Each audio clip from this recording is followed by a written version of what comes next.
Terima kasih Anda masih menyaksikan Kompas Petang, Saudara. Presiden Prabowo Subianto tiba di tanah air setelah melakukan kunjungan kerja ke 4 negara, termasuk ke New York, Amerika Serikat, untuk menyampaikan pidato di sidang Majelis Umum ke-80 PBB pada Selasa lalu. Presiden tiba di Bandara Halim Perdana Kusuma, Jakarta, disambut oleh Wakil Presiden Gibran Rakabuming dan sejumlah menteri. Ada juga Panglima TNI Jenderal Agus Subianto, Menteri Koordinator Bidang Perekonomian Erlangga Hartarto, Menteri SDM Bahlil Lahadalia, dan Menpora Erick Thohir. Selain kunjungan di Amerika Serikat, Presiden Prabowo juga melaksanakan lawatan kenegaraan ke Jepang, Kanada, hingga Belanda. Alhamdulillah, perjalanan cukup lama, tapi saya kira bermanfaat, produktif. Kita dapat sambutan yang baik di mana-mana, dan alhamdulillah pertemuan di PBB sangat produktif. Saya kira juga pesan-pesan yang saya sampaikan dalam sambutan saya di PBB juga diterima dengan positif oleh banyak pemimpin. Saya penuh harapan mungkin kali ini bisa tercapai terobosan, ya, khususnya di persoalan Palestina, Gaza. Sidang Majelis Umum PBB pada Jumat kemarin diwarnai aksi walkout massal ketika Perdana Menteri Israel Benyamin Netanyahu menyampaikan pidatonya. Puluhan delegasi negara berbondong-bondong meninggalkan ruangan tempat setelah Netanyahu naik ke podium. Iringan tepuk tangan juga ditunjukkan kepada delegasi yang walkout massal tersebut. Pemimpin sidang bahkan sampai meminta delegasi untuk tetap berada di ruangan. Para diplomat yang keluar berasal dari negara-negara anggota Organisasi Kerjasama Islam, Liga Arab, dan Gerakan Non-Blok.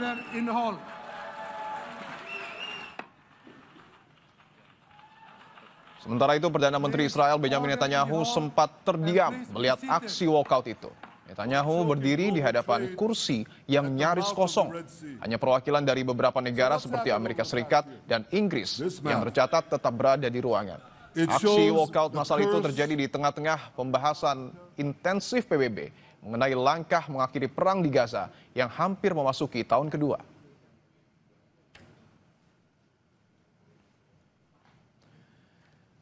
Sistem pengeras suara militer Israel menyiarkan pidato Perdana Menteri Benyamin Netanyahu dalam forum sidang umum Perserikatan Bangsa-Bangsa ke wilayah Jalur Gaza. Dalam pidatonya, Netanyahu mengecam para pemimpin Barat dan sejumlah negara lain yang telah mengakui negara Palestina. Dia menyebut pengakuan yang diberikan beberapa negara Eropa untuk Palestina sama saja memberi imbalan kepada kelompok Hamas. This week, the leaders of France, Britain, Australia, Canada, and other countries unconditionally recognized a Palestinian state. They did so after the horrors committed by Hamas on October 7th. Mayoritas delegasi walkout saat Perdana Menteri Israel Benyamin Netanyahu pidato di sidang Majelis Umum PBB, sementara Netanyahu menegaskan penolakannya terhadap pembentukan negara Palestina, seraya menyindir keras para pemimpin dunia yang baru-baru ini memberikan pengakuan kepada Palestina. Tekanan seperti apa yang bisa dilakukan terhadap Israel? Kami akan membahasnya bersama Guru Besar Hukum Internasional UI, Hikmahanto Juwana. Prof. Hikmahanto, apa kabar? Baik, terima kasih. Baik. Ya. Prof, saya ingin langsung tanyakan, apakah makna dari aksi walkout saat Netanyahu pidato, apakah memiliki makna khusus, Prof?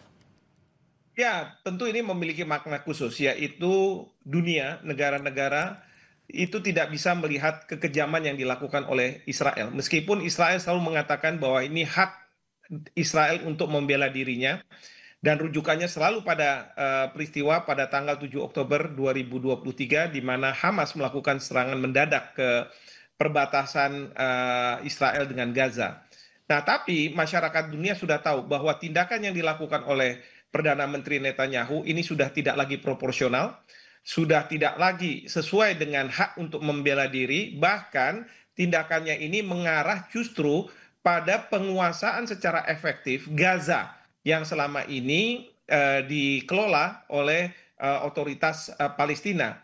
Dan ini menunjukkan bahwa keinginan untuk melakukan ekspansi Israel ke wilayah Gaza itu sedang dilakukan. Dan bagi Netanyahu, kenapa Gaza itu harus dianeksasi, harus dikuatkan lah efektivitas dari pemerintahannya? Karena selama ini dari Gaza lah rudal-rudal yang meluncur ke arah Israel. Jadi dengan dikuasainya secara efektif Gaza, harapannya adalah Israel akan menafikan serangan-serangan dari Gaza. Nah, tapi caranya adalah membunuh sampai dengan puluhan ribu. Bapak Presiden dalam pidatonya mengatakan seperti itu, walaupun tidak menyebut Israel, tapi kan sudah sampai puluhan ribu. Dan Bapak Presiden memang tidak menyampaikan bahwa ini dugaan genosida, tapi disebutnya sebagai bencana kemanusiaan ya, human catastrophe. Itu ada dasarnya karena belum ada putusan pengadilan yang mengatakan bahwa ini sudah merupakan tindakan genosida. Nah, oleh karena itu dunia, negara-negara Timur Tengah, non-blok itu semua pada keluar. Bahkan kalaupun didengarkan, kita udah tahu Netanyahu mengkritik negara-negara Barat, Kanada, Australia, mungkin Spanyol, kemudian Kanada, yang seolah-olah memberikan imbalan kepada Hamas atas pengakuan kemerdekaannya. Padahal kan negara-negara ini tidak memberikan imbalan kepada Hamas. Negara-negara ini berpihak pada rakyat Palestina. Dan selama ini Indonesia kita berpihak pada rakyat Palestina, bukan pada Hamas. Nah, jadi menurut saya memang ini merupakan tekanan dan ini yang akan membuka mata mudah-mudahan Netanyahu bahwa tindakan yang dia lakukan sudah tidak bisa lagi diterima oleh masyarakat internasional. Oke, bahwa Netanyahu tetap menolak pembentukan ataupun negara Palestina. Bagaimana kemudian untuk mengakhiri sikap keras kepala dari Israel ini, Prof? Ya, itulah yang kita harus lakukan, ya, berkomunikasi dengan pihak Amerika Serikat. Dan Donald Trump kan sudah mengundang Bapak Presiden setelah pidato, mengundang Bapak Presiden, mengundang kepala negara, kepala pemerintahan dari Timur Tengah, ya, dan kemudian membicarakan. Dan ini sampai hari ini memang belum didisclose apa yang dibicarakan. Bapak Presiden pun setelah hadir kan masih belum juga menyampaikan hasil yang diperbincangkan antara kepala pemerintahan negara Islam dengan negara yang berpenduduk Islam, termasuk Indonesia di situ, ya, dengan Presiden Trump itu seperti apa. Tapi kalau misalnya keluarnya adalah misalnya Trump mengatakan, oke, kita tidak akan lagi harus menghentikan serangan Israel ke Gaza, itu pasti akan disambut. Nah, tapi kan kompensasinya apa? Ya, pertama adalah apakah Palestina akan dimerdekakan oleh Israel. Karena kalau sekarang ada pengakuan dari negara-negara Barat, itu tidak berarti bahwa serangan itu tidak akan terjadi lagi dari Israel ke Gaza. Contohkan aja kita sudah dapat pengakuan nih setelah proklamasi kemerdekaan. Kita sudah dapat pengakuan dari Mesir dan lain sebagainya. Apakah Belanda kemudian menghentikan serangan ke kita? Enggak. Baru tahun 47 ketika Belanda menyerahkan kedaulatan kepada kita, barulah kemudian serangan-serangan itu sudah tidak ada lagi. Nah, demikian juga dengan Israel. Jadi kalau misalnya negara-negara 157 negara sudah mengakui, ya kalau dia masih di sana ya dia bisa melakukan serangan. Nah, ini yang harus dibicarakan. Yang kedua, yang ketiga adalah Israel itu kenapa dia mau menguasai Gaza? Kenapa dia nggak mau memerdekakan Palestina? Karena dia selalu khawatir bahwa dari Gaza akan ada serangan-serangan. Tidak sebagai negara aja kita dapat serangan, apalagi sebagai negara. Nah, oleh karena itu, di sini Bapak Presiden sudah dalam pidatonya mengatakan bahwa yang menjamin adalah masyarakat internasional. Dan kalau nanti PBB akan memandatkan, menurunkan peacekeeping operation untuk memastikan bahwa tidak ada lagi serangan, Indonesia bersedia untuk menurunkan 20.000 atau lebih orang, ya, prajurit kita untuk ada di sana, seperti itu. Bagaimana teknis yang sebenarnya harus dilakukan oleh negara-negara untuk memastikan bahwa tidak ada lagi serangan dari Israel ke Palestina? Meskipun bahwa sudah ada 157 negara yang mendukung Palestina, termasuk juga hampir seluruh anggota Dewan Keamanan PBB, Prof. Hikmahanto. Ya, ini untuk memastikan, pertama harus ada gencatan senjata yang disetujui oleh pihak Israel dan kemudian juga oleh pihak Hamas, Palestina, dan dalamnya juga tentu Hamas. Ya, itu harus ada persetujuan seperti itu. Yang kedua adalah PBB akan menurunkan peacekeeping operation ada di sana untuk memastikan bahwa tidak ada yang melakukan serangan-serangan satu ke yang lainnya. Kalau kemarin sempat katanya ada gencatan senjata yang dilakukan oleh Presiden Trump antara Israel dengan Hamas. Tapi kan kemudian ada serangan Israel ke Gaza lagi, masih terus gitu. Nah, ini yang harus dipastikan bahwa tidak ada lagi serangan itu dengan menurunkan peacekeeping operation. Di sini ya tentu Presiden Trump harus menelan air liurnya sendiri karena tadinya bilang PBB tidak ada artinya, sekarang dia mungkin harus membutuhkan PBB meskipun kalau Trump bilang pokoknya yang akan menjaga perdamaian itu adalah negara-negara Arab dan kemudian juga negara yang berpenduduk Islam terbesar termasuk Indonesia. Jadi kita akan ada di sana. Oke. Nah, tentu nanti yang diturunkan juga tim kesehatan ya, satuan-satuan kesehatan untuk membantu rakyat Palestina dan membuka arus masuk makanan untuk rakyat Palestina. Dan mudah-mudahan itu yang kita akan dengar ini ya dalam waktu dekat ini. Trump mengatakan bahwa dia akan mengumumkan, Bapak Presiden juga tidak menyampaikan, mungkin sudah ada kesepakatan di antara beliau-beliau siapa yang harus menyampaikan seperti itu.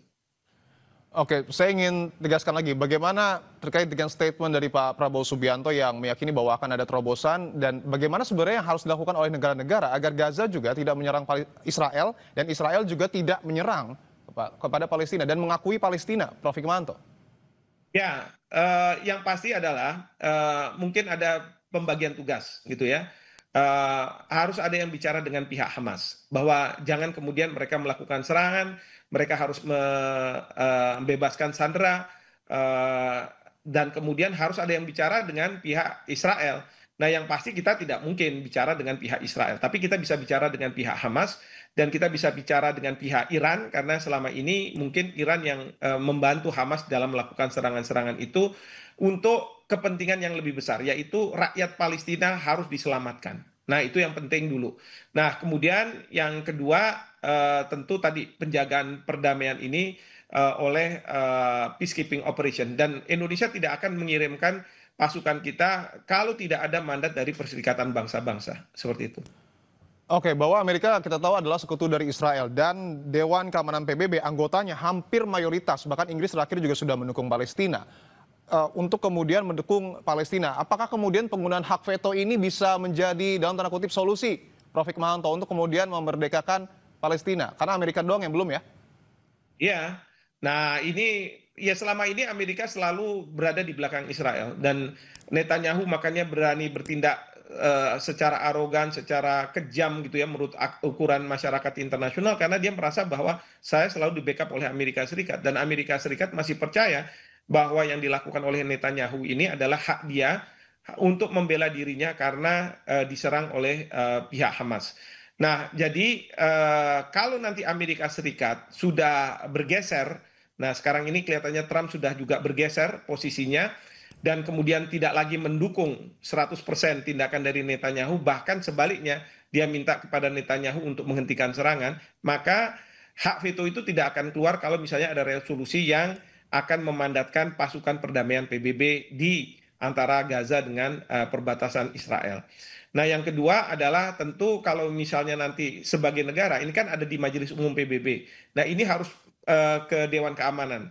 Dan di Dewan Keamanan itu tidak boleh ada veto. Jadi kalau misalnya tidak ada veto dan diakui sebagai kemudian penerimaan Palestina sebagai negara penuh, berarti disitulah adanya kemerdekaan dari Palestina yang diakui oleh masyarakat internasional. Sama kok seperti kita dulu juga kalau misalnya belum penuh itu ya jadi observer saja. Tapi kalau sudah penuh berarti kita sudah diakui sebagai sebuah negara dan kemudian diberikanlah seat-nya itu ya, tempat duduknya itu. Seperti itu.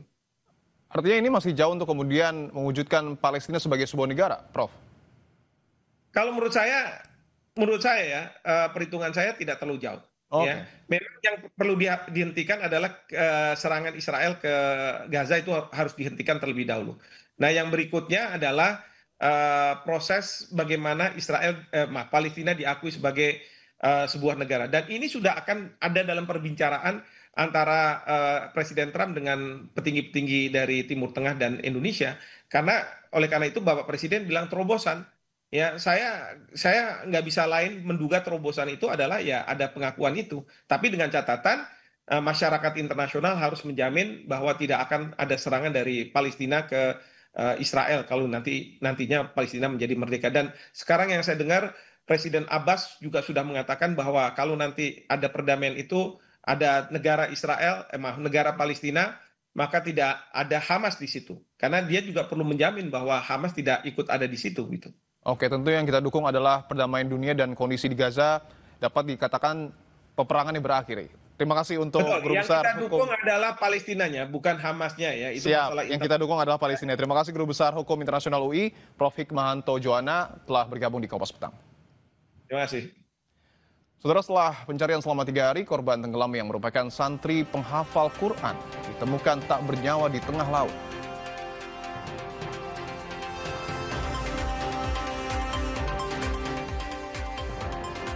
Usai jeda akan juga ada informasi terkait dengan Jonathan Christie melangkah ke final Korea Open 2025 usai duel sengit sesama andalan tunggal putra Indonesia, Alwi Farhan.